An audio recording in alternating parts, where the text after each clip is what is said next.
Hello दोस्तों, आज की वीडियो में हम बात करने वाले हैं कि समांतर रेखाएं क्या होती हैं, तिर्यक रेखा क्या होती है, एकांतर कोण क्या होते हैं, संगत कोण क्या होते हैं और भी बहुत सारी प्रॉपर्टी पे बात करेंगे जो कि एक समांतर रेखाओं की होती है। तो बिना देर किए करते हैं आज का वीडियो स्टार्ट। तो यहाँ पे हम सबसे पहले बात करते हैं कि समांतर रेखाएं क्या होती हैं। तो वे रेखाएं होती हैं जो कि समतल में किसी भी बिंदु पर एक दूसरे को काटती या मिलती नहीं है, वे हमेशा समांतर होती हैं और एक दूसरे से समान दूरी पर होती है। अर्थात कहने का मतलब यह है कि ऐसी रेखाएं जो कि किसी भी समतल में खींची जाती है और वो दोनों रेखाएं हमेशा एक दूसरे से बराबर दूरी पे रहती है और दोनों तरफ बढ़ाने पे कभी भी एक दूसरे को काटती नहीं है। इसको हम थोड़ा सा यहाँ पे डायग्राम से समझते हैं। जैसे कि मान लो एक ये हमारा समतल प्लेन है जो कि ये बोर्ड है। इस बोर्ड के ऊपर हम दो रेखाएं खींचते हैं। जैसे कि मान लो एक रेखा ये हमारी हो जाती है इस प्रकार से, और यहीं पे अगर हम एक दूसरी रेखा ड्रा करते हैं, जैसे कि ये आप देख सकते हैं हम यहाँ पे दूसरी रेखा खींच दिया। अब ये जो दोनों यहाँ पे रेखाएं हैं, ये दोनों रेखाएं अगर दोनों तरफ बढ़ाई जाए, चाहे जितनी दूरी तक बढ़ा दी जाए, ये कभी भी एक दूसरे को काटेंगी नहीं। तो ऐसी रेखाएं क्या होती है जिनको हम पैरेलल रेखाएं या समांतर रेखाएं कहते हैं। अब हम यहाँ पे थोड़ा सा बात करते हैं कि तिर्यक रेखा क्या होती है। तो एक तिर्यक रेखा वह रेखा होती है जो कि दो सीधी रेखाओं को अलग अलग बिंदुओं पे काटती है। कहने का मतलब यहाँ पे आप देख सकते हैं दो रेखाएं हैं, तो इन दोनों रेखाओं को जब कोई एक तीसरी रेखा काटती है तो उसे हम क्या कहते हैं, तिर्यक रेखा कहते हैं। जैसे कि यहाँ पे जो ये रेखा है, अगर इस रेखा को कोई भी एक तीसरी रेखा कट करेगी तो इस रेखा को हम लोग तिर्यक रेखा कहते हैं। और यहाँ पे बहुत सारे कोण बनते हैं, जैसे कि ये कोण हो जाता है, यहाँ पे ये कोण, ये कोण। तो ये जितने भी कोण है इस पे हम थोड़ा सा डिटेल से बात करते हैं। अब यहाँ पे अगर बात करें कि तिर्यक रेखा जो होती है उसके बीच में जितने भी कोण बनते हैं, जैसे कि यहाँ पे आप देख सकते हैं, तो इन सभी कोण को हम क्या कहते हैं, इसको हम थोड़ा सा डिटेल से समझते हैं। इसके लिए यहाँ पे आप एक डायग्राम देख सकते हैं जिसमें आप देखेंगे जहां पे लिखा है कोण 1 है, कोण 2 है, कोण 3 है, कोण 4 है, कोण 5 है, कोण 6 है, कोण 7, कोण 8। अर्थात यहाँ पे टोटल जो है कोण आप देखेंगे 8 प्रकार के कोण बनते हैं, जिनमें से यहाँ पे कुछ संगत कोण होते हैं, कुछ वैकल्पिक आंतरिक कोण होते हैं, कुछ वैकल्पिक बाहरी कोण होते हैं, कुछ आंतरिक कोण होते हैं। तो अब हम यहाँ पे थोड़ा सा डिटेल से समझते हैं कि संगत कोण कौन से होते हैं, वैकल्पिक कोण कौन से होते हैं, वैकल्पिक आंतरिक कोण कौन से होते हैं और आंतरिक कोण कौन से होते हैं। अगर यहाँ पे बात की जाए कि संगत कोण कौन से होते हैं, तो यहाँ पे आप डायग्राम में देख सकते हैं जिसके अंदर आपको कोण 1 और यहाँ पे जो कोण 5 मिलेगा, ये संगत कोण कहलाते हैं। जैसे कि यहाँ पे आप देखेंगे जो कोण ये हमारा यहाँ पे बनेगा, इसका अगर हम नाम 1 देते हैं, तो इसी प्रकार से यहाँ पे जो कोण बनता है इसको हम क्या कह सकते हैं, 5। तो ये कोण क्या हो जाएगा, 1 और ये 5 संगत होंगे। अगर यहाँ पे हम लिख देते हैं जैसे कि 1 ये 2 हो जाएगा, ये 3 ये 4 हो जाएगा, ये 5 ये 6 हो जाएगा और ये 7 ये 8 हो जाएगा। इस प्रकार से अगर मैं यहाँ पे सभी के नाम लिख देता हूं, तो इसमें से संगत कोण की बात की जाती है, ये जो कोण हमारा 1 होगा और ये जो कोण 5 होगा ये संगत कोण होंगे। इसी प्रकार से ये जो कोण हमारा 2 होगा और ये कोण हमारा 6 होगा, ये भी संगत कोण होंगे। इसी प्रकार से यहाँ पे कोण 3 की बात की जाए और कोण 7 की बात की जाए तो ये भी संगत कोण होंगे। इसी प्रकार से कोण यहाँ पे बात की जाए 4 और 8 की, तो ये भी क्या होंगे, संगत कोण कहलाते हैं।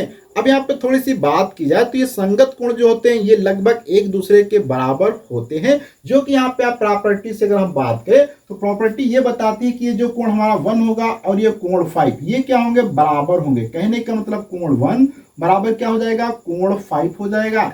इसी प्रकार से अगर हम बात करें तो यहाँ पे आपका जो कोण 2 होता है ये कोण किसके बराबर हो जाएगा, कोण 6 के बराबर हो जाएगा।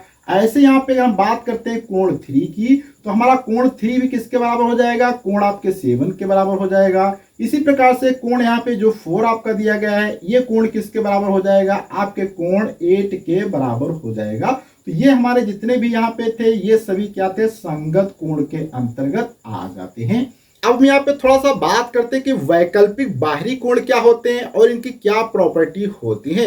तो जैसे कि यहाँ पे आप कोण देख सकते हैं, जो कि कोण यहाँ पे 1, जो कि यहाँ पे देखेंगे ये कोण हमारा 1 है। इसी प्रकार से कोण यहाँ पे हमारा जो 8 होता है ये क्या होता है, वैकल्पिक बाहरी कोण होते हैं। इसी प्रकार से जो हमारा कोण 2 है और कोण 7 है ये भी क्या हमारे वैकल्पिक बाहरी कोण होते हैं। और वैकल्पिक बाहरी कोण भी क्या होते हैं, बराबर होते हैं। अर्थात कहने का मतलब ये है जो कि हमारा दूसरा पॉइंट है वैकल्पिक बाहरी कोण। अर्थात यहाँ पे आपका कोण 1 किसके बराबर होगा, कोण 8 के बराबर होगा, और कोण यहाँ पे 2 जो है आपके कोण 7 के बराबर होगा। जिस प्रकार से यहाँ पे थे कोण 1 5 के बराबर है, 2 6 के बराबर है, कोण 3 7 के बराबर है, कोण 4 8 के, उसी प्रकार से यहाँ पे कोण 1 जो होता है वो 8 के बराबर होता है। अभी हम आपको दिखाएंगे भी प्रूफ के साथ में कि कैसे बराबर होते हैं। अभी हम थोड़ा सा यहाँ पे दूसरे प्रकार के भी कोण पे बात करते हैं। अब हम यहाँ पे बात करते हैं कि वैकल्पिक आंतरिक कोण क्या होते हैं। जैसे कि यहाँ पे आप देख सकते हैं जो हमारा कोण यहाँ पे 3 है और ये जो हमारा कोण है इसे हम क्या कहते हैं, वैकल्पिक आंतरिक कोण कहते हैं। इनको हम लोग एकांतर कोण भी आपने काफी जगह लिखा हुआ देखा होगा, तो एकांतर कोण कहा जाए या वैकल्पिक आंतरिक कोण कहा जाए, दोनों चीजें सेम होती है। तो इस प्रकार से कोण आपका 3 कोण 6 क्या होंगे, बराबर हो जाएंगे। कोण 4 और कोण 5 ये हमारे वैकल्पिक आंतरिक कोण होते हैं और ये भी क्या होते हैं, बराबर होते हैं। जैसे कि कोण आपका जो 3 है वो कोण आपके जो है 6 के बराबर होगा, इसी प्रकार से आपका कोण 4 जो होगा वो कोण आपके जो है 5 के बराबर होगा। तो इस प्रकार से आप देख सकते हैं वैकल्पिक कोण भी क्या होते हैं, बराबर होते हैं। और वैकल्पिक कोण जो होते हैं, जैसे कि ये 3 है तो ये 6 हो जाएगा, ये 4 है तो ये 5 हो जाएगा।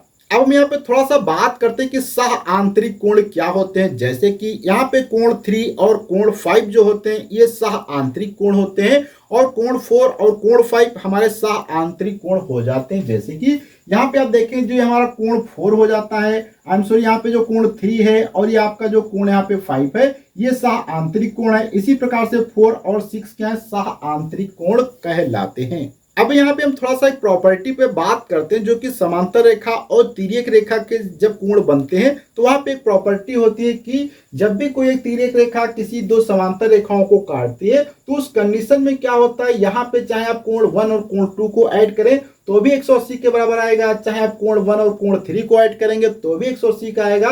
कहने का मतलब ये होता है कि तिर्यक रेखा के एक ही ओर, क्या कहना है का मतलब कि तिर्यक रेखा के एक ही ओर स्थित अंतः कोणों के युग्मों का या युग्म जो भी जोड़े जाते हैं वो क्या है, एक संपूरक होते हैं, अर्थात 180 के बराबर होते हैं। अब यहाँ पे थोड़ा सा बात करते हैं, जैसे ये कोण सभी बराबर हैं लेकिन ये जो कंडीशन हमने यहाँ पे अप्लाई की है ये सभी चीजें पैरेलल लाइंस के लिए है। अगर आप यहाँ पे कोई दूसरे प्रकार की लाइंस ड्रा करते हैं, जैसे कि ये है, यहाँ पे आप देखेंगे ये लाइन है इस प्रकार से, या सपोज करो थोड़ा सा ये ऐसे लाइन है। अब यहाँ पे आप देखेंगे ये दोनों लाइनें क्या समांतर रेखाएं नहीं है। अगर इस रेखा को कोई रेखा काटेगी तो यहाँ पे ये जो कोण बनेंगे ये कोण बनेंगे, ये अब जैसे ये 1 हो जाएगा, ये 2 हो जाएगा, 3 हो जाएगा, 4 हो जाएगा, ये 5 हो जाएगा, ये 6 हो जाएगा, ये 7 हो जाएगा, ये 8।